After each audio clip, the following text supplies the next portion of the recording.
ఇగో అత్తమ్మా, నేను మా దోస్తు కట సింగిల్ సింగిల్ రూమ్ పెద్ద హాల్ కావాలన్నట కిరాయికి. నేను పోతున్నా, పోయి వస్తా. ఇగో సింగిల్ రూమ్ ఎందుకు కావాలంట చెప్పనా?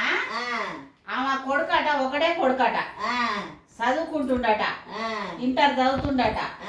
అయితే ఇంత ముందు డబల్ బెడ్రూమ్ తీసుకుంటే రూమ్ లో కూర్చొని పోయి డోర్ వేసుకొని డోర్ తీయకుండా వీడియో గేమ్లు ఆడేదట, దోస్తులతో మాట్లాడేదట. చదవకపోయేదట, ఏం చదవకపోయేదట. పిల్లలకు సపరేట్ రూమ్ ఇస్తా, చదువుతలేరు, ఏం చేస్తున్నారో కూడా మనకు తెలుస్తలేరు, ఆగమైపోతురు. ఈ సింగిల్ బెడ్రూమ్ వద్దు, మాకు కాల్ చేస్తున్నా, నాకు ఒకటి సింగిల్ రూమ్ పెద్ద హాల్ ఉన్నది చూడవే అని ఫోన్ చేసింది. అట్లనా? నాకు ఫోన్ చేసింది.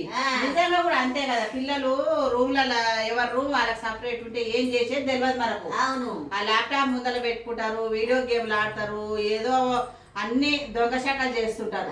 అందుకని పిల్లలకు ఆ ఛాన్స్ ఇవ్వద్దని ఇప్పుడు అందరు ఏం చేస్తున్నారంటే పెద్ద పెద్ద పోర్షన్లు తీసుకుంటలేరు. ఒకటే పొడుగుత పోర్షన్ ఒకటి తీసుకొని ఒక కిచెన్ తీసుకుంటారు.